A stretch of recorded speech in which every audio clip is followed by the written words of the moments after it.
Selamat pagi pemirsa. Selama 15 menit ke depan Anda akan bersama saya, Wika Febriana, dalam acara Wika TV. Berita terkini, kita akan membahas tentang kemajuan AI, kemusnahan manusia.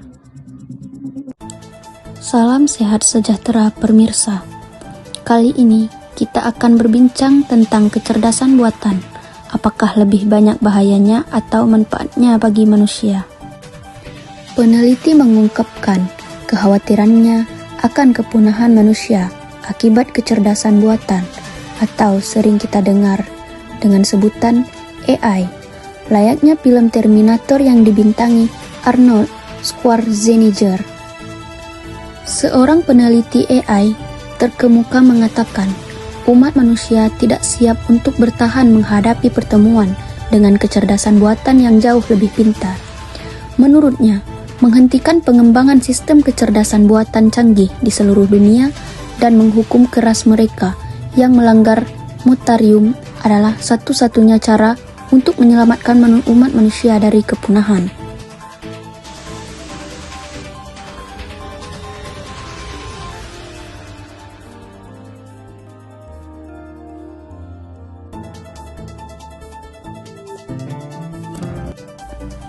Berapa lama lagi AI akan mendisrupsi dunia?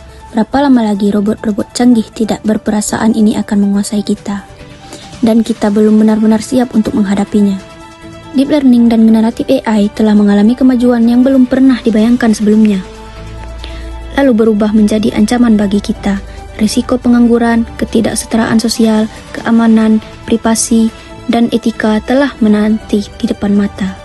AI telah masuk babak baru, melangkah jauh dari sekedar teknologi pengenalan wajah atau suara. Halo, Wuling. Halo, Saya mau telepon istri. yang mana yang ingin Anda hubungi? Yang pertama. Oke, menghubungi istri kedua. Batalkan.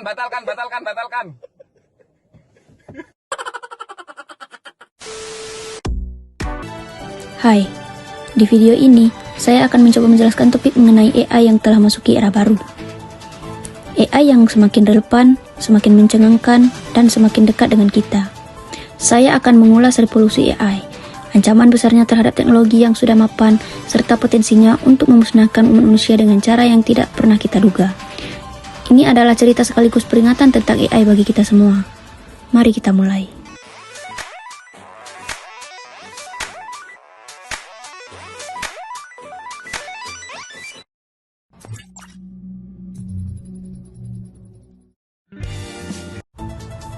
AI atau Artificial Intelligence adalah bidang ilmu yang mempelajari cara menciptakan sistem yang dapat berpikir dan belajar seperti manusia.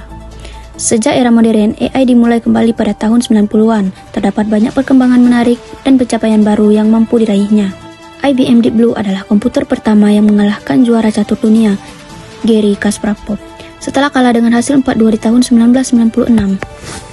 Deep Blue di-upgrade lagi secara besar-besaran dan kembali bertanding melawan Kasparov setahun berikutnya, tepatnya pada Mei 1997.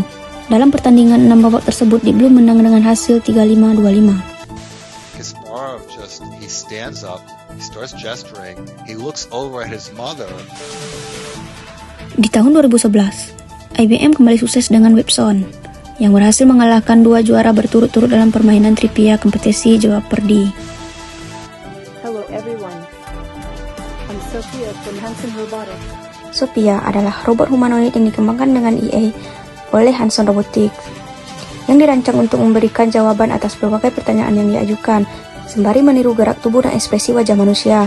Diaktifkan pada tahun 2015, Sophia menjadi robot pertama yang memiliki kewarganegaraan. Pada tahun 2017, Sophia menjadi warga negara Arab Saudi.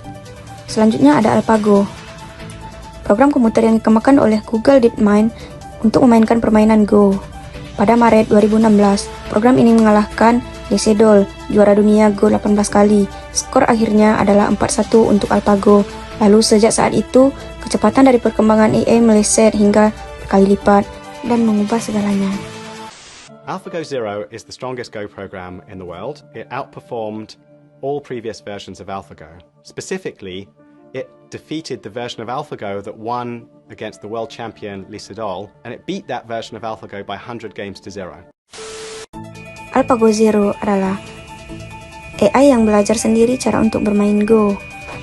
Hanya dalam 3 hari, AlphaGo Zero berhasil mengalahkan AlphaGo. Dalam 40 hari, AlphaGo Zero berhasil menguasai semua pengetahuan tentang permainan Go yang dikembangkan oleh manusia selama 3000 tahun. Artificial intelligence is software that writes itself.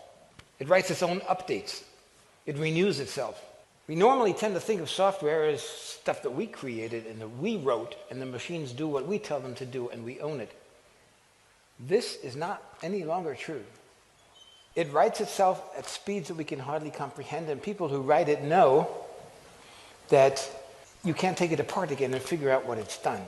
It writes independently, autonomously. It develops its own way of thinking, and there are dangers associated with that.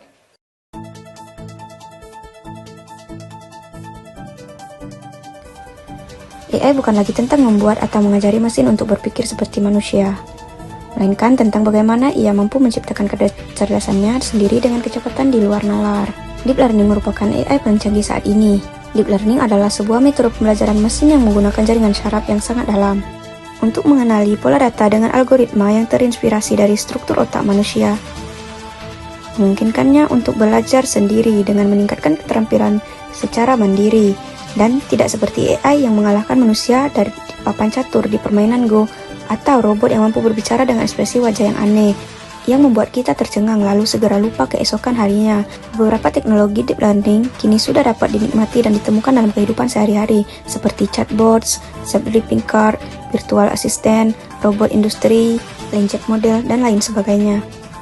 Namun di antara semua itu, revolusi terkait penggunaan artificial intelligence dengan algoritma pembelajaran tanpa pengawasan kemudian bergeser kepada generation AI yang seketika menarik perhatian dunia.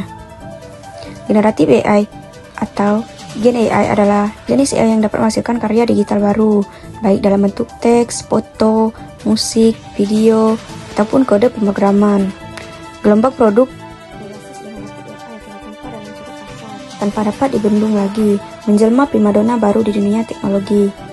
Kegunaannya yang praktis, relevan, dan dapat dipakai oleh siapa saja melahirkan terobosan yang berpotensi menjadi sebuah game changer, mengubah cara kita menghasilkan dan membuat konten yang berdampak langsung bagi kehidupan, bisnis, dan sebagai besar pekerjaan kita. Alarm tanda bahaya telah dinyalakan. Di Moneo Park, California, 2 founder dipaksa turun gunung untuk membantu CEO perusahaan. Mereka adalah Larry Page dan Sergey Brin, serta CEO Google Sundar Pichai yang sedang bersiap menambuh bendera perang. Bagaimanapun juga lawan tangguh telah dilahirkan. Sebuah monster yang berpeluang untuk menghancurkan kerjaan bisnis senilai 1,2 triliun US dollars yang telah kelewat lama duduk di atas singgasananya. Dan tentu saja, apapun yang mengganggu Google bisa jadi mengganggu kita.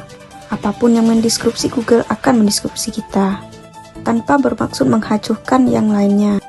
Mari kita membahas ChatGPT. Sudah sejak lama manusia terobsesi dengan mesin ajaib yang mampu menjawab segala pertanyaan yang kita punya. Dan selamanya belasan tahun, Google adalah mbah kita semua. Apapun yang kita masukkan ke dalam kolom pencarian dapat terjawab dalam sekejap. Namun standar kita tentang mesin ajaib ini sebentar lagi barangkali berubah. ChatGPT adalah model bahasa generatif yang menggunakan teknologi transformer untuk memprediksi probabilitas kalimat atau fakta berikutnya dalam suatu percakapan ataupun perintah teks yang dikembangkan oleh OpenAI. Ditenagai oleh model bahasa transformer terbesar yang pernah dirakit, GPT-35 dengan lebih dari 175 miliar parameter.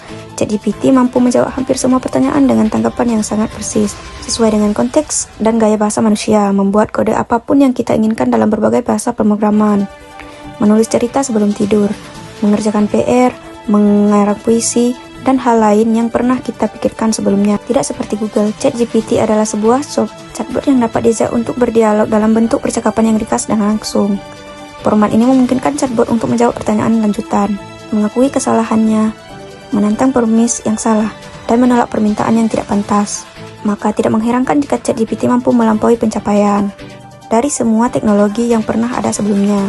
Diluncurkan pertama kali pada publik di November 2022, hanya butuh waktu 5 hari bagi ChatGPT untuk meraih 1 juta pengguna pertamanya. Sebagai pertandingan, waktu yang dibutuhkan untuk mencapai 1 juta pengguna 5 hari. Instagram 2,5 bulan, Spotify 5 bulan, Dropbox 7 bulan, dan Facebook 10 bulan. Secara prinsip, Google dan ChatGPT memang merupakan dua layanan yang sama sekali berbeda. Namun apa yang berada di belakang layar mungkin akan membuat kita berpikir ulang. Microsoft telah mengumumkan investasi miliaran dolar ke OpenAI pengembang ChatGPT dan berencana memasukkan teknologi tersebut ke dalam ekosistem produk yang mereka miliki. Salah satu rencana yang paling menarik adalah membuat browser Bing yang menyuntikkan ChatGPT ke dalam mesin pencari miliknya yang dikabarkan akan segera meluncur pada akhir Maret. Bing sendiri merupakan mesin pencari milik Microsoft setelah 3 mesin pencari terdahulu miliknya, Live Search, Windows Live Search, dan MSN Search, harus dibunuh karena gagal bersaing dengan Google. Bukan rahasia apabila sejak lama Microsoft memiliki obsesi untuk mengalahkan Google. Bahkan anekdot di kalangan pengguna internet pernah membuat Bing sebagai singkatan dari But I'm not Google. Kini saatnya tiba, barangkali jadi senjata terbaik yang pernah ada. Jika berhasil, Microsoft berpotensi tidak hanya membunuh Google sekali nembak. Terdengar mengerikan dan tidak masuk akal, bukan? Sabar. Sebentar lagi saya akan menjelaskan hal yang lebih mengerikan dan tidak masuk akal tentang apa yang dapat dilakukan AI terhadap umat manusia.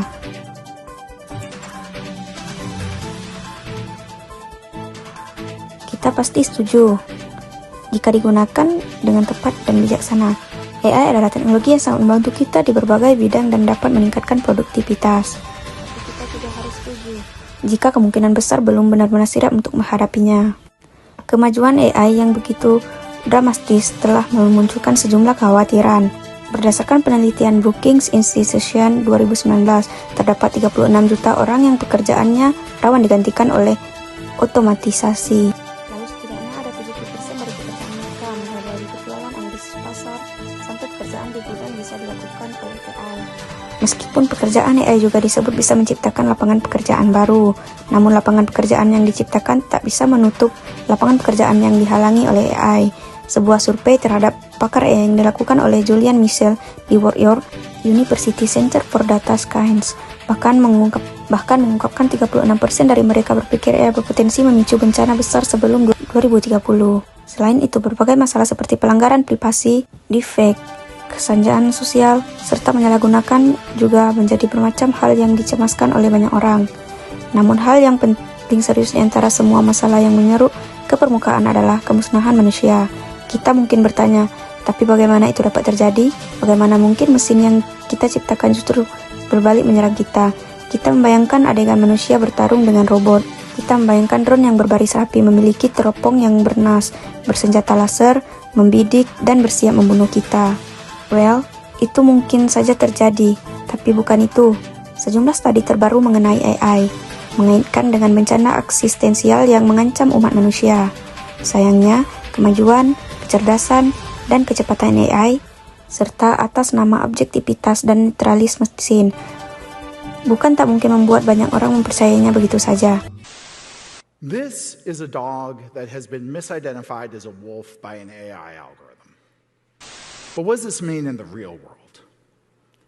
The Compass criminal sentencing algorithm is used in 13 states to determine criminal recidivism, or the risk of committing a crime again after you're released. ProPublica found that if you're African American, Compass was 77% more likely to qualify you as a potentially violent offender than if you're Caucasian. Now, you may not care about this because you're not facing criminal sentencing. But what if I told you that black box AI algorithms like this are being used to decide whether or not you can get a loan for your house, whether you get a job interview, whether you get Medicaid? Would you want the public to be able to inspect the algorithm that's trying to make a decision between a shopping cart and a baby carriage in a self-driving truck? The same way the dog-wolf algorithm was trying to decide between a dog or a wolf. Are you potentially a metaphorical dog who's been misidentified as a wolf by somebody's AI algorithm?